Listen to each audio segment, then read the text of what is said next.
Welcome to another episode of Gael teaching something that he cannot do himself. Alright, this was a failure, but at least I learned something, as always. And I'm here to share my insights. Big premise. I don't know why, don't ask me why.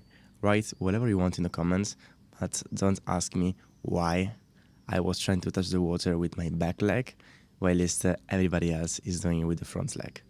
I don't know. It just felt like more natural for me, but it's probably harder, so I probably have to switch. So this video is probably pointless, but anyway, I skipped this step, and that's why I struggled so much. How can we learn a movement that we never did on a board while flying over the water? We can't. It's not how you do it. It's impossible. That's why if you go into my YouTube channel, you will notice that in all my videos, the first step is always to practice on land. While doing so, you will notice, at least I noticed, that it's just better to press with both hands with the same intensity, rather than just replacing your front foot or your back foot, whatever that is, with your hand. It's just more consistent. So it's kind of like a push-up. You have to press and to transfer your weight from your feet to your hands. Okay, the second step, it's super easy. You just have to make sure that you know how to glide far, straight, and you can gain back that speed after the glide. It's not that hard actually. You just have to smash on that back foot after the glide. Smash to the point that you are smashing and you are detaching completely your back foot from the board. That's how you gain speed from almost stalling in the water. Of course, the bigger your foil and the lower is going to be your stall speed. But yeah, in general, with all tricks, it's just better if your foil is more high aspect ratio, because you just have more glide.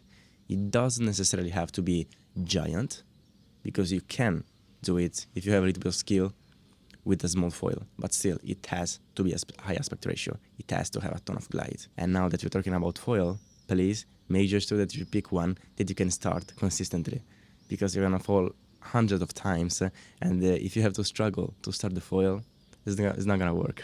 Alright, if you have the second step, the third step, it's not gonna be hard. You just have to, again, pick up speed, gain height on the mast, glide, and squat on the board.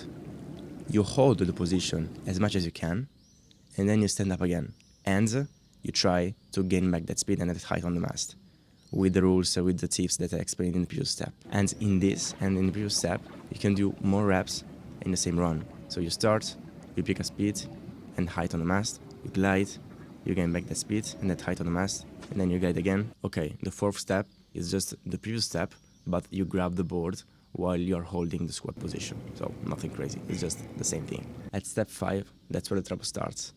That's where I'm stuck, because you have to gain speed, gain height on the mast, glide, squat, transfer your weight from your feet to your hands, and detach your front or your back foot, whatever that is, from the board for a split second in a kind of a relaxed manner, not like I did, and then put it back, stand up, and gain back that height and that speed on the foil.